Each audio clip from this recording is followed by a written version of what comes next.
সুপ্রিয় শিক্ষার্থী বন্ধুরা, আসসালামু আলাইকুম। আশা করি তোমরা সকলে ভালো আছো। এই ভিডিওতে আমরা অধ্যায় 1 থেকে আরও 3টি গুরুত্বপূর্ণ টপিকস নিয়ে আলোচনা করব: ক্রাই সার্জারি, বায়োমেট্রিক্স এবং বায়োইনফরমেটিক্স। যদিও সিকিউ অংশে প্রশ্ন আসলে তোমরা এই অধ্যায় থেকে অ্যান্সার করা পছন্দ করো না বা করতে চাও না, তারপরে যেহেতু এমসিকিউ তোমাদের অ্যাভয়েড করার সুযোগ নেই, অবশ্যই এই অধ্যায় মনোযোগ সহকারে পড়তে হবে। এই ভিডিওটা অবশ্যই তোমাদের জন্য হেল্পফুল হবে, সো শেষ পর্যন্ত ভিডিওটি দেখবে আশা করছি। আমরা প্রথম টপিকস নিয়ে আলোচনা শুরু করি: ক্রাই সার্জারি। ক্রাই সার্জারি শব্দটি গ্রিক শব্দ ক্রায়ো অর্থাৎ খুবই ঠান্ডা থেকে এসেছে। তো ক্রাই সার্জারি এর ক্রায়ো অংশটি কি শব্দ? গ্রিক শব্দ, যার অর্থ হচ্ছে খুবই ঠান্ডা, এবং সার্জারি শব্দের অর্থ হাতের কাজ। এমসিকিউ এর জন্য খুবই গুরুত্বপূর্ণ, তোমরা চাইলে এই অংশটি নোট করে নিতে পারো। অস্বাভাবিক বা রোগাক্রান্ত টিস্যুকে অত্যধিক ঠান্ডা প্রয়োগ করে ক্রাই সার্জারি বা ক্রাই থেরাপি দেওয়া হয়। তাহলে রোগাক্রান্ত টিস্যুকে কি করা হয়? অত্যধিক ঠান্ডা প্রয়োগ করা হয়, যার মাধ্যমে ওই আক্রান্ত কোষগুলো ধ্বংস হয়ে যায়। তাহলে ক্রাই সার্জারি বা ক্রাই থেরাপি কিভাবে কাজ করে, এক কথায় উত্তর করলে তোমরা কোন অংশটিতে ফোকাস করবে? রোগাক্রান্ত টিস্যুকে অত্যধিক ঠান্ডা প্রয়োগ করা। বিশেষত এক ধরনের চর্মরোগের চিকিৎসায় ক্রাই সার্জারি করা হয়। কি রোগের চিকিৎসায় ক্রাই সার্জারি করা হয়? চর্মরোগের। এমসিকিউ এর জন্য তোমরা উত্তর পেয়ে গেলে। উদাহরণগুলো দেখে নিই। তিল, আঁচিল, মেস্তা, বিভিন্ন ধরনের টিউমার ও ক্যান্সার চিকিৎসায় এই পদ্ধতি ব্যবহার করা হয়। এছাড়াও পাইলস, মুখের ক্যান্সার, প্রস্টেট, যকৃৎ এবং কোনো কোনো হাড়ের ক্যান্সার, রেটিনোব্লাস্টোমা, জরায়ু মুখের ক্যান্সার সহ বিভিন্ন অঙ্গের চিকিৎসায় এই পদ্ধতি ব্যবহার করা হচ্ছে। ক্রাই সার্জারি চিকিৎসা পদ্ধতি আমরা বিস্তারিতভাবে জেনে নেওয়ার চেষ্টা করি। ক্রাই সার্জারি চিকিৎসায় বরফ শীতল তাপমাত্রায় কোষকলা ধ্বংস করার ক্ষমতাকে ক্রাই সার্জারি পদ্ধতিতে কাজে লাগানো হয়। তাহলে এমসিকিউ এর জন্য খুবই গুরুত্বপূর্ণ, ক্রাই সার্জারিতে কোন তাপমাত্রা ইউজ করা হয়? যে অপশনে থাকবে বরফ শীতল তাপমাত্রা অথবা তাপমাত্রা উল্লেখ থাকলে তোমরা -40 থেকে -50 ডিগ্রি সেলসিয়াস এই উত্তরটি করবে। ওকে, আমরা আসি এক্ষেত্রে। অত্যন্ত শীতল তাপমাত্রায় কোষকলার অভ্যন্তরে বলের আকৃতি বিশিষ্ট ছোট ছোট বরফের ক্রিস্টাল তৈরি করে আক্রান্ত কোষগুলোকে ধ্বংস করে ফেলে। শরীরের অভ্যন্তরে টিউমারের ক্ষেত্রে আক্রান্ত স্থানের উপর স্থাপিত ক্রায়োপ্রব নামে ফাঁপা নলটির মধ্য দিয়ে শীতল পদার্থ সঞ্চালিত করে চারপাশে 1-2 ইঞ্চি পরিমাণ জায়গায় অবস্থিত সুস্থ কোষ কলাসহ টিউমারটি হিমায়িত করে তোলা হয়। তাহলে আমাদের রোগাক্রান্ত টিস্যুগুলো শরীরের বাইরে হতে পারে, যেমন তিল, আঁচিল, মেস্তা ইত্যাদি। আবার কিছু হতে পারে টিউমার জাতীয় আক্রান্ত কোষ, সেগুলো শরীরের অভ্যন্তরে থাকতে পারে। শরীরের বাইরে থাকলে কি করা হবে? এ ধরনের চিকিৎসা পদ্ধতি ব্যবহার করা হয়, যেখানে শরীরের বাইরের রোগাক্রান্ত টিস্যুকে বাইরে থেকে কি করা হচ্ছে? বরফ শীতল তাপমাত্রায় বিভিন্ন পদার্থ স্প্রে করা হচ্ছে, যার মাধ্যমে এখানে যে আক্রান্ত টিস্যুগুলো রয়েছে এগুলো ধ্বংস হয়ে যাচ্ছে। আর শরীরের ভিতরের ক্ষেত্রে কি করা হচ্ছে? ক্রায়োপ্রব নামে ফাঁপা নল দিয়ে শীতল পদার্থ সঞ্চালিত করা হচ্ছে এবং চারপাশে 1-2 ইঞ্চি পরিমাণ জায়গা অবস্থিত সুস্থ কোষ কলাসহ টিউমারটি হিমায়িত করা তোলা হয়। 2 নম্বর চিত্র থেকে তোমরা বুঝতে পারছো, শরীরের অভ্যন্তরে যে টিউমারের কোষ রয়েছে এই কোষের আশেপাশে 1-2 ইঞ্চি জায়গা সম্পূর্ণটাই কি করা হচ্ছে? শীতল পদার্থ সঞ্চালিত করার মাধ্যমে এই পুরা জায়গাটি কি করা হচ্ছে? হিমায়িত করে তোলা হচ্ছে বা ফ্রিজিং করে তোলা হচ্ছে, যার মাধ্যমে এই পুরা অংশটাই কি হয়ে যাচ্ছে? ধ্বংস হয়ে যাচ্ছে। এখানে তাহলে আক্রান্ত টিস্যু এবং সুস্থ টিস্যু দুইটি একসাথে ধ্বংস হচ্ছে। যদিও এই পদ্ধতিতে সুস্থ কোষ ধ্বংস হচ্ছে, তারপরেও আমাদের কি হচ্ছে? রোগাক্রান্ত কোষ যেহেতু ধ্বংস হয়ে যাচ্ছে আলটিমেটলি, সেহেতু এই পদ্ধতিটি ব্যবহার করা হচ্ছে। এখানে এই চিত্রে তোমরা বিভিন্ন ধরনের ক্রাই সার্জারি ডিভাইস দেখতে পাচ্ছ। সোয়াব, স্প্রে, প্রোব, এই সবগুলোই ক্রাই সার্জারি পদ্ধতিতে ব্যবহার করা হয়। ক্যান্সার কোষকলা ধ্বংসের জন্য সাধারণত -40 ডিগ্রি থেকে -50 ডিগ্রি সেন্টিগ্রেড তাপমাত্রা প্রয়োগ করা হয়। তাহলে ক্যান্সার কোষকলা ধ্বংসের জন্য আমাদের কত ডিগ্রি তাপমাত্রা প্রয়োগ করতে হয়? এমসিকিউ এর জন্য খুবই গুরুত্বপূর্ণ, তোমরা চাইলে নোট করে নিতে পারো। এখানে একটি টেবিল দেখতে পাচ্ছ, এখানে বলছে a quick guide to temperature of cryosurgery modalities. Liquid nitrogen 196 degree centigrade minus অবশ্যই nitrogen gas N2O -88 degree centigrade, carbon dioxide gas -78 degree centigrade, organic compressed gases -55 থেকে -75 ডিগ্রি সেন্টিগ্রেড, ক্রায়োপেন এটা হচ্ছে -95 ডিগ্রি সেন্টিগ্রেড। তোমরা এখান থেকে লক্ষ্য করলে প্রত্যেকটি গ্যাসই কিন্তু অত্যন্ত শীতল। যেমন liquid nitrogen -196 degree centigrade, nitrogen gas -88, carbon dioxide gas -78, organic complex gases 55 থেকে 75 ডিগ্রি সেন্টিগ্রেড এবং ক্রায়োপেন এটা হচ্ছে কত? -95 ডিগ্রি সেন্টিগ্রেড। তো এই সবগুলো গ্যাসই ব্যবহার করা হয় ক্রাই সার্জারি পদ্ধতিতে, যেহেতু সবগুলোই বরফ শীতল তাপমাত্রা।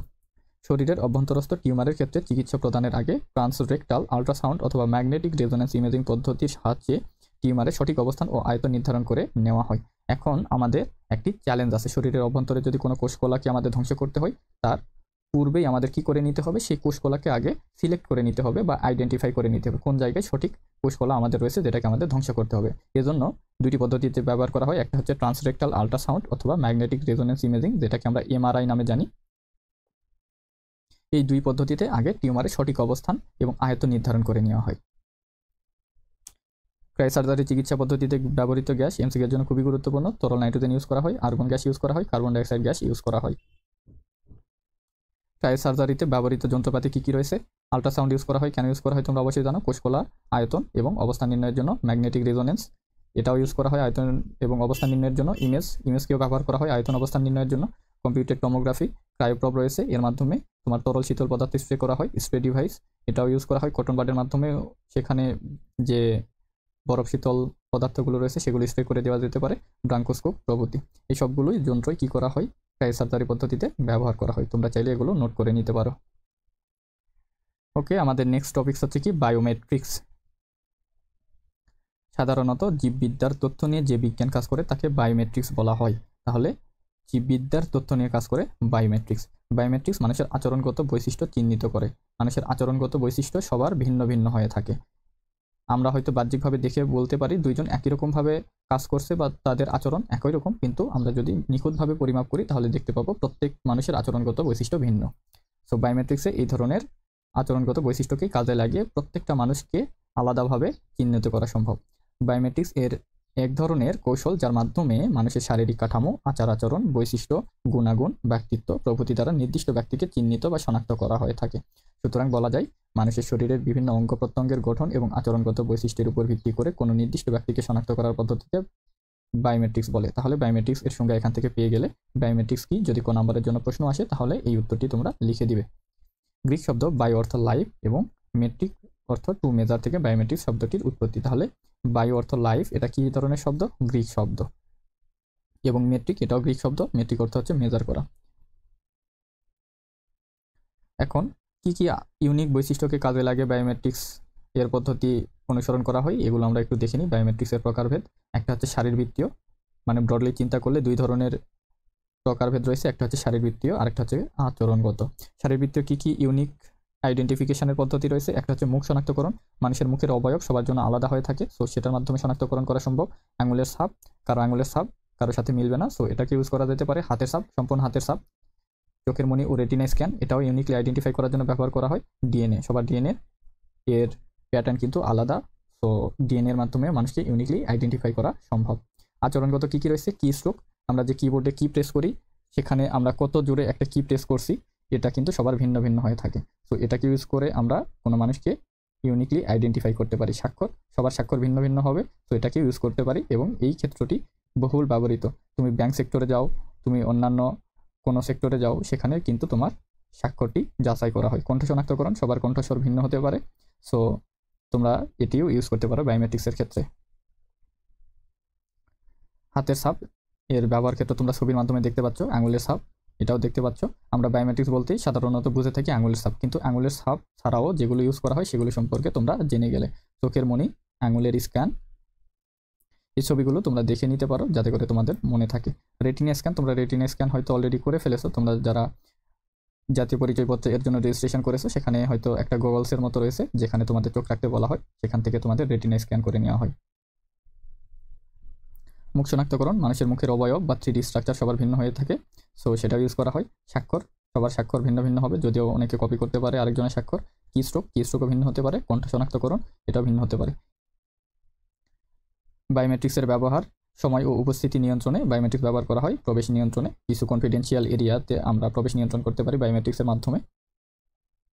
এটিএম এ লেনদেন যাচাই, তোমরা একটা ছবি দেখতে পাচ্ছ, তুমি শুধু কার্ড ইনসার্ট করে সেখানে পিন নাম্বার দিয়ে তুমি করতে পারবে না, টাকা উঠাইতে পারবে না, অবশ্যই তোমার আঙুলে ছাপ দিতে হবে। গাড়ি প্রবেশে, বিভিন্ন রেসিডেন্সিয়াল এরিয়াতে তুমি গাড়ি প্রবেশ করার ক্ষেত্রে তুমি বায়োমেট্রিক্স ইউজ করতে পারো। অগ্নি নিরাপত্তায় বায়োমেট্রিক্স ইউজ করতে পারো।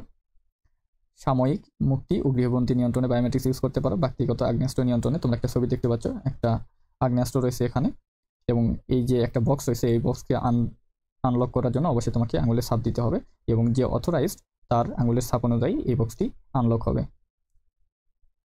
নিরাপত্তা কর্মী চলাচল নিয়ন্ত্রণে বায়োমেট্রিক্স ইউজ করা যেতে পারে। সেলুলার ফোনের নিরাপত্তা, এটি বহুল ব্যবহৃত, সবার কাছে আছে, আমাদের ফিঙ্গারপ্রিন্ট দেওয়ার মাধ্যমে ফোন আনলক করে থাকি। ব্যক্তি শনাক্তকরণে বায়োমেট্রিক্স ইউজ করা হয়। পাসপোর্ট ভেরিফিকেশনের জন্য বা পাসপোর্ট তৈরির জন্য, আইডি কার্ড ভেরিফিকেশনের জন্য, লাইসেন্স তৈরি, সবগুলোতে বায়োমেট্রিক্সের ব্যবহার বহুল প্রচলিত। বায়োমেট্রিক্সের সুবিধা কি? যেহেতু সিস্টেমটি অনুভূতিহীন, সুতরাং নিরাপত্তার ক্ষেত্রে পক্ষপাতিত্বের সুযোগ নেই এবং নিরাপত্তা ও নিখুঁত। তার মানে কি, বায়োমেট্রিক সিস্টেমে সে কিন্তু পক্ষপাত করতে পারবে না, অর্থাৎ সেখানে কোনো অনুভূতি নেই যে এর ক্ষেত্রে আমি একটু ভালো সুবিধা দিব, এর ক্ষেত্রে খারাপ সুবিধা দিব, এরকম কোনো সুযোগ নেই। প্রাথমিক খরচ বেশি হলেও সার্বিকভাবে খরচ কম। যদিও প্রাথমিকভাবে খরচ বেশি, শুরুর দিকে তোমাদের অনেকগুলো ইকুইপমেন্ট যন্ত্রপাতি কিনতে হচ্ছে, সো প্রাথমিকভাবে খরচ বেশি, কিন্তু সার্বিকভাবে খরচ কিন্তু কমে আসবে। বায়োমেট্রিক্সের অসুবিধা কী কী আছে? আলোর প্রতিফলন মুখমণ্ডলের ছবির ক্ষেত্রে প্রভাব ফেলে, ফলে মানুষ মাঝে মাঝে এই সিস্টেমটি মুখমণ্ডল চিনতে পারে না। তাহলে একটা অসুবিধা রয়েছে। শারীরিক ফিটনেসের উপর কণ্ঠস্বরের তীব্রতার ওঠানামা হয়, ফলে কোনো কোনো সময় সিস্টেমটি কণ্ঠস্বর ঠিকমতো চিনতে পারে না। তাহলে যে কথা বলছিলাম, দুর্বল সিস্টেম কী কী বায়োমেট্রিক্সের? এই যে আমাদের ফেস যদি চেনা হয়, ফেস রেকগনিশন, তাহলে সেখানে আলোর প্রভাব রয়েছে, অনেক সময় সঠিকভাবে মানুষকে চিনতে পারে না। আবার শারীরিক ফিটনেসের উপর কণ্ঠস্বরের তীব্রতা ওঠানামা করতে পারে, সো এক্ষেত্রেও আমাদের জটিলতার সৃষ্টি হতে পারে। ওকে, আমাদের লাস্ট টপিক বায়ো ইনফরমেটিক্স। তোমরা অনেক সময় বায়োমেট্রিক্স এবং বায়ো ইনফরমেটিক্স গুলাই ফেলতে পারো। এর মধ্যে বেসিক পার্থক্যটা তোমাদের অবশ্যই মনে রাখতে হবে। তোমরা যদি সিকিউ অ্যান্সার করতে যাও, অবশ্যই তোমাদেরকে আইডেন্টিফাই করতে হবে কোন সিস্টেমের কথা এখানে বলা আছে। তাহলে বায়ো ইনফরমেটিক্স এটি কি আমরা জেনে নিই। বায়ো ইনফরমেটিক্স বা জৈব তথ্যবিজ্ঞান হলো এমন এক প্রযুক্তি যা ফলিত গণিত, তথ্যবিজ্ঞান, পরিসংখ্যান, কম্পিউটার বিজ্ঞান, কৃত্রিম বুদ্ধিমত্তা, রসায়ন এবং জৈব রসায়ন ব্যবহার করে জীববিজ্ঞানের সমস্যাসমূহ সমাধান করা হয়ে থাকে। জীব সংক্রান্ত, এখানে মনে রাখবা, জীব সংক্রান্ত তথ্য ব্যবস্থাপনার কাজে কম্পিউটার প্রযুক্তির প্রয়োগে হলো বায়ো ইনফরমেটিক্স। জীব সংক্রান্ত তথ্য ব্যবস্থাপনার কাজে কম্পিউটার প্রযুক্তির প্রয়োগে হলো বায়ো ইনফরমেটিক্স। তোমরা নোট করে নিতে পারো। মূলত জীববিজ্ঞানের আণবিক পর্যায়ের গবেষণায় এখানে অন্তর্ভুক্ত হয়। যখন জৈব তথ্য নিয়ে কম্পিউটারের মাধ্যমে গবেষণা করা হয়, তখন তাকে ড্রাই ল্যাব বলে। তাহলে ড্রাই ল্যাব কি? তোমরা উত্তর পেয়ে গেলে। ড্রাই ল্যাবে বিজ্ঞানীরা তথ্য প্রযুক্তির সহায়তায় নানা ধরনের বিশ্লেষণ করে, ত্রিমাত্রিক মডেলিং, সিমুলেশন বিশ্লেষণ করে। 1978 সালে পাউলিয়েন হোগেট, আচ্ছা উচ্চারণ আমার ভুল হতে পারে, তোমরা এটা নোট করে নিতে পারো, বায়ো ইনফরমেটিক্স শব্দটি প্রথম ব্যবহার করেন। এখানে তার ছবি তোমরা দেখতে পাচ্ছ। বায়ো ইনফরমেটিক্সের উদ্দেশ্য কী কী হতে পারে?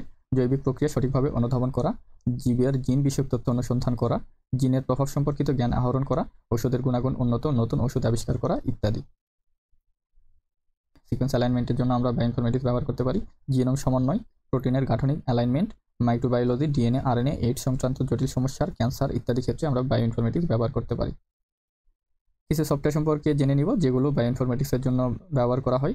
Java programming language, C plus plus, Python, SQL, C sharp, XML, Perl, CUDA, spreadsheet application, MS Excel, এগুলো ব্যবহার করা হয় সাধারণত ডেটা অ্যানালাইসিসের ক্ষেত্রে।